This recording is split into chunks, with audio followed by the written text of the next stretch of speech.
Hello friends, कैसे हैं आप सब। आई होप अच्छे होंगे। दोस्तों, आज की क्लास में हम देखेंगे क्लास 11 से जो इक्विलिब्रियम चैप्टर साम्य अवस्था जो चैप्टर है उसमें से केपी और केसी में जो संबंध होते हैं उसी को आज हम देखेंगे। तो रिलेशन बिटवीन केपी एंड केसी। तो यहाँ पर हम ये देखते हैं कि जैसे कोई भी रिएक्शन होता है, कोई भी रिएक्शन जो रिवर्सिबल रिएक्शन होते हैं, माना यहाँ पर हम क्या लिखेंगे, एट जो टेम्परेचर होता है कांस्टेंट होता है। तो कोई भी रिएक्शन है जिसमें मोलों की संख्या क्या होती है, ए होता है। हमने ये रिएक्शन क्या मान लिया है, A plus B reversible reaction C plus D. Number of moles इसमें ए हो जाएंगे, बी हो जाएंगे, सी हो जाएंगे और क्या हो जाएंगे, डी हो जाएंगे। फिर उसके बाद जब इसको हम सांद्रता में लेते हैं, जो स्थिरांक लेते हैं, यानी कि कांस्टेंट जो साम्य अवस्था स्थिरांक लेते हैं, पहले किसके लिए लेंगे, केसी के लिए। केसी क्या होता है, कंसंट्रेशन यानी सांद्रता होती है। केपी जो होता है पार्शियल प्रेशर होते हैं। और सबसे पहले हम इसको यहाँ पर क्या लेना है, केसी। तो equilibrium constant, equilibrium constant for concentration, equilibrium constant for concentration KC equal to, क्योंकि जो कंसंट्रेशन होते हैं ये केसी जो होते हैं ये प्रोडक्ट बाय रिएक्टेंट होते हैं। तो प्रोडक्ट यहाँ पर हमने क्या मान लिया है, एक्टिव मास सी की पावर सी इंटू एक्टिव मास डी की पावर डी अपान प्रोडक्ट बाय रिएक्टेंट। अब हमको क्या लेना है, रिएक्टेंट लेना है। एक्टिव मास ए की पावर ए इंटू एक्टिव मास बी की पावर बी। देन तब यहाँ पर हम ये देखेंगे ये किसके लिए है, ये इक्वेशन हम क्या मान लेते हैं, फर्स्ट हो जाएगा। फिर उसके बाद यहाँ पर हम ये देखेंगे equilibrium constant for partial pressure, equilibrium constant for partial pressure. Then KP equal to क्या हो जाएगा, पी लग जाएगा सी की पावर सी इंटू डी की power D. Equilibrium constant for partial pressure, यहाँ पर हो जाएगा केपी इक्वल टू पी क्या है, पार्शियल प्रेशर के लिए यहाँ पर पी लगाया गया। ये सब कंसंट्रेशन के लिए सी होते हैं। कंसंट्रेशन के लिए हमने सी लिया था, C equal to C equal to D, C equal to A, C equal to B. तो यहाँ पर पी लग जाएगा, अपान क्या हो जाएंगे, पी कंसंट्रेशन हमने क्या लिया, पी कंसंट्रेशन सी की पावर सी हो जाएगा, पी कंसंट्रेशन डी की पावर डी, और पी इसको कंसंट्रेशन या एक्टिव मास भी कहते हैं, पी एक्टिव मास ए की power A, P active mass B की पावर बी हो जाएगा। उसके बाद ये ideal gas equation, ideal gas equation P B equal to N R T, P equal to N by V R T. तो N by V के स्थान पर हम क्या लिखेंगे, सी लिख देंगे। तो P equal to C R T, तो यहाँ पर P equal to C R T मिलेगा। तो पी सी इक्वल टू क्या लिखेंगे, सी आर टी लिखेंगे। P D equal to D R T, P A equal to A R T, P B equal to B R T लिख सकते हैं। और यहाँ पर क्या हो जाएगा, जहाँ पी सी है वहाँ पर सी आर टी लिखेंगे।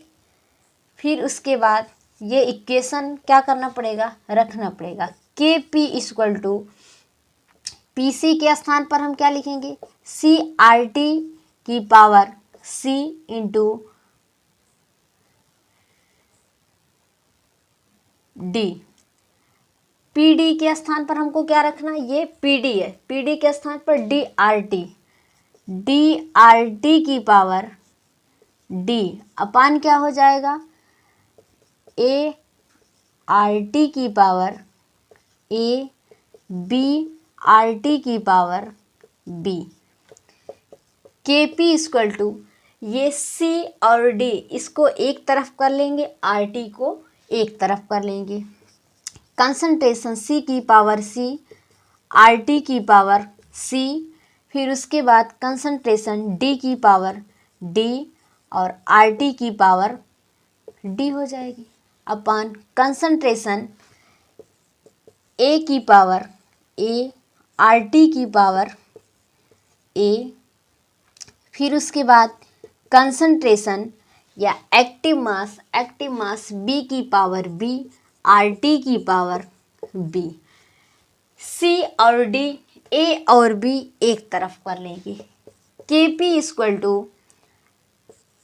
कंसंट्रेशन या active mass, KP equal to active mass C की power C into active mass D की power D upon active mass A की power A into active mass B की power B into RT की power, यहाँ पर जो power में होते हैं वो प्लस में हो जाते हैं।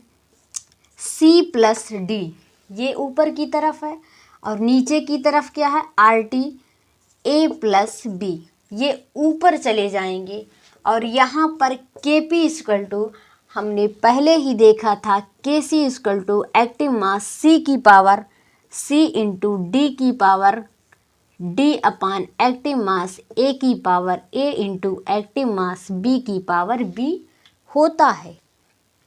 अब यहाँ पर इसके स्थान पर हमको क्या लिखना है, KC, KP इक्वल टू क्या हो गया, KC, और यहाँ पर RT की पावर ये देखना है, ये ऊपर की तरफ चला जाएगा इंटू RT की power C plus D minus A plus B हो गया।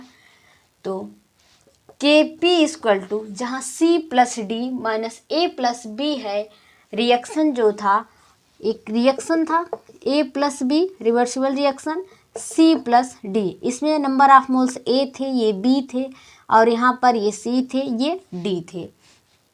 तब यहाँ पर बताया गया कि जब मोल्स होते हैं, number of moles N2 minus N1 equal to delta N होते हैं। तो N2 product, N1 reactant, product minus reactant हुआ, फिर उसके बाद डेल्टा N हुआ। तो ये C प्लस D क्या है, ये प्रोडक्ट के मोलों की संख्या है, माइनस A प्लस B, यहाँ पर ये जो हो जाएंगे ये रिएक्टेंट के मोलों की संख्या, ये किसके इक्वल होते हैं, डेल्टा N। तो KP equal to KC RT की पावर डेल्टा N। ये जो रिलेशन होते हैं, ये KP और KC में संबंध बता रहे हैं। एक बार फिर से सुनिएगा। सबसे पहले ये रिएक्शन किए गए, रिएक्शन यहाँ पर रिवर्सिबल रिएक्शन लिए गए, उत्क्रमणीय अभिक्रिया ली गई, जिसमें मोलों की संख्या number of moles A, B, C, D है। अब रिएक्शन आप जो करोगे, तो साम्य स्थिरांक हमने क्या लिया, प्रोडक्ट बाय रिएक्टेंट होते हैं, जो मोल्स होते हैं ये पावर में चले जाते हैं। उसके बाद यहाँ पर ये दिखा KC किसके लिए है, कंसंट्रेशन के लिए है,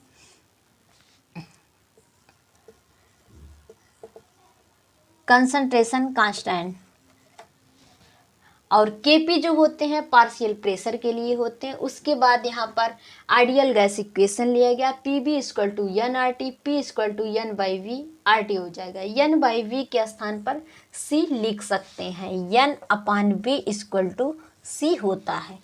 तो P इक्वल टू CRT, तो जहाँ पर PC हमने लिया ये CRT हो गया, PD के स्थान पर DRT हमने ले लिया, और A के स्थान पर ART, B के स्थान पर BRT, क्योंकि ये सब क्या होते हैं, सांद्रता होती है, कंसंट्रेशन होती है, मान वही आ जाएंगे। फिर उसके बाद यहाँ पर ये बताए गए हैं कि सबका इसमें पावर में लिख देंगे, C को एक तरफ, यानी कि जो कंसंट्रेशन होती है उसको एक तरफ, जो RT होते हैं उसको एक तरफ कर देंगे, और इस A किसके स्थान पर, KC का मान यहाँ पर आ जाएगा। KC का मान आने पर RT को हम क्या करेंगे, जो नंबर ऑफ मोल्स होते हैं उसको एक तरफ कर देंगे, और ये रिलेशन रहा। वीडियो समझ में आई हो लाइक करिएगा, शेयर करिएगा, सब्सक्राइब करिएगा। Thank you.